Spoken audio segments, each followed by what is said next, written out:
పొద్దున్నుంచి గౌరవ చంద్రబాబు నాయుడు గారి ఆదేశాల మేరకు మేము రియల్ టైం నేపాల్లో జరుగుతున్న పరిస్థితులన్నీ చూస్తాం జరుగుతుంది. దాంట్లో భాగంగా ప్రధానంగా అక్కడున్న తెలుగు వాళ్ళు ఎలా ఉన్నారు, వాళ్ళ పరిస్థితి ఏంటి, వాళ్ళని తిరిగి ఆంధ్ర రాష్ట్రానికి తీసుకొచ్చే దిశగా పనిచేయాలని గౌరవ ముఖ్యమంత్రి గారు మాకు చెప్తాం జరిగింది. పొద్దున్నుంచి నేను ఇక్కడ కమాండ్ అండ్ కంట్రోల్ సెంటర్ లో ఉన్నా. గౌరవ హోంమంత్రి అనిత గారు కానివ్వండి, దుర్గేష్ గారు కానివ్వండి, అనంతపూర్ సభకి వెళ్లి ఇమ్మీడియట్ గా అక్కడి నుంచి బయలుదేరి అమరావతికి వచ్చి మేము ముగ్గురం కలిసికట్టుగా సిచ్యువేషన్ ని మానిటర్ చేస్తాం జరిగింది. దాంట్లో ఏపీ భవన్ లో ఇమ్మీడియట్ గా ఒక ఎమర్జెన్సీ సెల్ ఏర్పాటు చేసి ఒక సింగిల్ నంబర్ ద్వారా ప్రజల దగ్గరికి వెళ్ళాం. ఎవరైతే ఆ నంబర్ కి ఫోన్ చేశారో ఒక ట్రాకర్ మెయింటైన్ చేసి ప్రతి 2 గంటలు ఒకసారి వాళ్ళ పరిస్థితులు ఏంటి, ఫుడ్ గానీ, వాటర్ గానీ, పవర్ గానీ ఎన్ని ఉన్నాయా లేవా, ఏమైనా చేసేది ఉందని కూడా రియల్ టైం తెలుసుకుంటాం జరిగింది. ఢిల్లీలో ఉన్న కంట్రోల్ సెంటర్ లో తెలుగుదేశం పార్టీ ఎంపీ సానా సతీష్ గారు, గవర్నమెంట్ కి చెందిన అర్జ శ్రీకాంత్ గారు అక్కడ కూర్చుని వాళ్ళు మొత్తం మానిటర్ చేస్తాం జరిగింది రియల్ టైం. ఇప్పటికీ మా దగ్గర ఉన్న సమాచారం మేరకు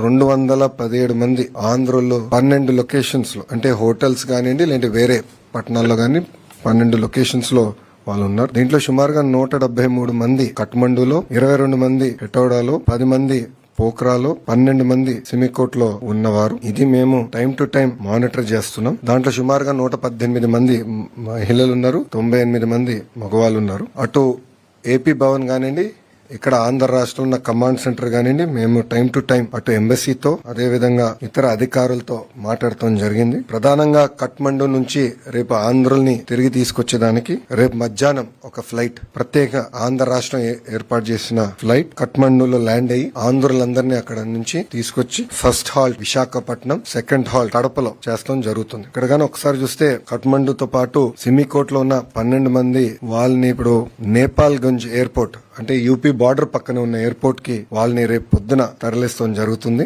అక్కడ నుంచి వాళ్ళు లక్నోకి వెళ్లి బై రోడ్ లక్నోకి వెళ్లి అక్కడ నుంచి కమర్షియల్ ఫ్లైట్ ద్వారా తిరిగి వస్తారు. పోఖ్రాలో ఉన్న వారిని 10 మందిని రేపు పొద్దున ప్రత్యేక విమానం ద్వారా కఠ్మండుకి తీసుకొస్తాం.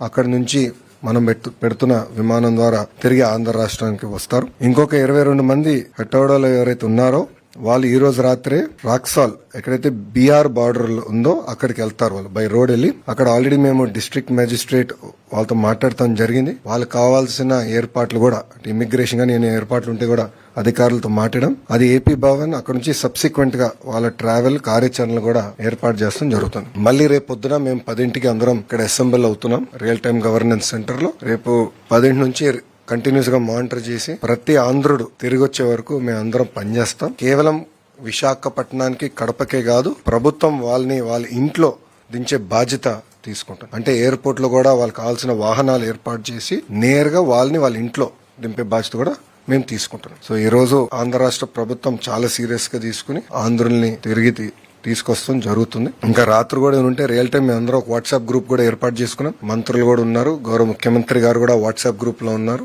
మేము అందరూ అది రియల్ టైం మానిటర్ చేసుకుంటున్నాం సిచ్యువేషన్. ప్రతి 2 గంటలు ఒకసారి కూడా మేము గౌరవ ముఖ్యమంత్రి గారికి సిచ్యువేషన్ ఏంటి, గ్రౌండ్ పరిస్థితి ఏంటో తెలియజేస్తాం జరుగుతుంది. సో రేపు సాయంత్రం కల్లా, మాక్సిమం లేట్ నైట్ రేపు రాత్రి కల్లా అందరూ క్షేమంగా వాళ్ళ ఇంటికి చేర్చే బాధ్యత ఆంధ్ర రాష్ట్ర ప్రభుత్వం తీసుకుంటాం. పొద్దున కొంచెం టెన్షన్ గా ఉన్నారు అందరూ ఫస్ట్ రౌండ్ మాట్లాడినప్పుడు. సెకండ్ రౌండ్ మాట్లాడేగల కొంచెం శాంతియుతమైన వాతావరణం నెలకొంది.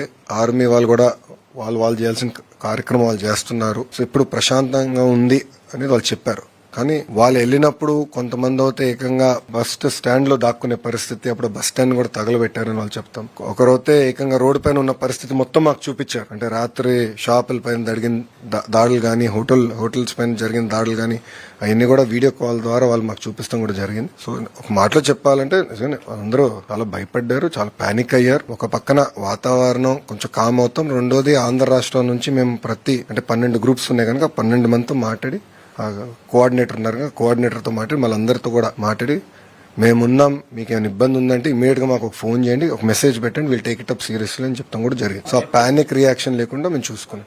మెడికల్ అటెన్షన్ ఏం అవసరం లేదని కూడా వాళ్ళు చెప్పారు. మెడిసిన్స్ ఏమైనా అవసరమా అని కూడా అడిగాము. సరిపడా స్టాక్ ఉన్నాయి మాకు, నో ప్రాబ్లం అని వాళ్ళు చెప్తాం జరిగింది. వాళ్ళు రియల్ టైం చెప్పారు. అంటే ఎప్పుడు ఇది ఎయిర్పోర్ట్ ఓపెన్ అవుతుంది, ఏంటి ఫ్లైట్స్ ఎప్పటికల్లా రావచ్చు, అవన్నీ కూడా టైం టు టైం మేము కోఆర్డినేట్ చేసాం. ఇప్పుడు కేంద్రంలో మన మినిస్టర్ ఆఫ్ సివిల్ ఏవియేషన్ రాము ఉన్నాడు. రాముతో కూడా నేను దాదాపు ఒక 10-12 సార్లు మాట్లాడా ఈ రోజు. సో ఆయన కేబినెట్ మీటింగ్ వెళ్లే ముందర మాట్లాడా, కేబినెట్ మీటింగ్ వెళ్ళిన తర్వాత కూడా మాట్లాడా, మీటింగ్ అయిన తర్వాత మాట్లాడిన తర్వాత ఆయన కూడా ఒక మీటింగ్ పెట్టుకున్నారు.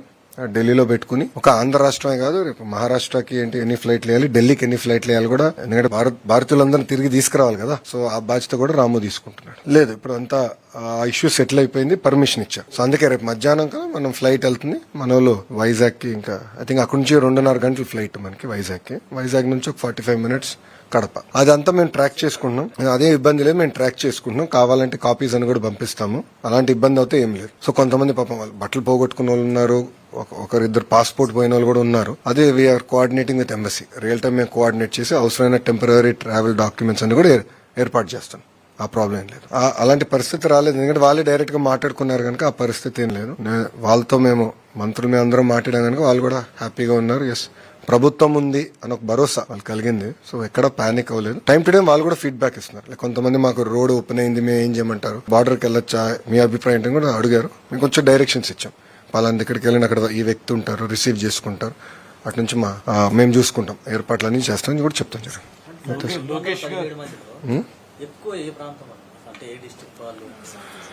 ఇప్పుడు విశాఖపట్నం నుంచి 42 మంది ఎక్కువ, మిగతాది విజయనగరం నుంచి 34 మంది, కర్నూలు నుంచి 22 మంది. Major numbers sir. విజయనగరం 34 అండి, కర్నూలు 22. టాప్ 3 ఈ 3. ఎక్కడికెక్కడ వాళ్ళతోటి అక్కడ ఎవరైతే హెల్డ్ అప్ అయ్యారో వాళ్ళతోటి పర్సనల్ గా మాట్లాడడం వల్ల ఒక భరోసా అనేది అక్కడ వాళ్ళకి లభించింది. మెయిన్ గా కొంచెం ఇలాంటి సిచ్యువేషన్ లో ప్యానిక్ అవుతారు. ఎప్పుడైతే గవర్నమెంట్ ఆఫ్ ఆంధ్రప్రదేశ్ వెంటనే రెస్పాండ్ అయిందో, అక్కడ జరిగేటువంటి అనంతపూర్లో మీటింగ్ను కూడా ఆయన క్యాన్సిల్ చేసుకుని ఇక్కడ ఉండి కంటిన్యూస్ గా మానిటర్ చేయడం వల్ల వాళ్ళు ఖచ్చితంగా న్యాచురల్ గా వాళ్ళకి ఒక భరోసా అనేది వచ్చింది.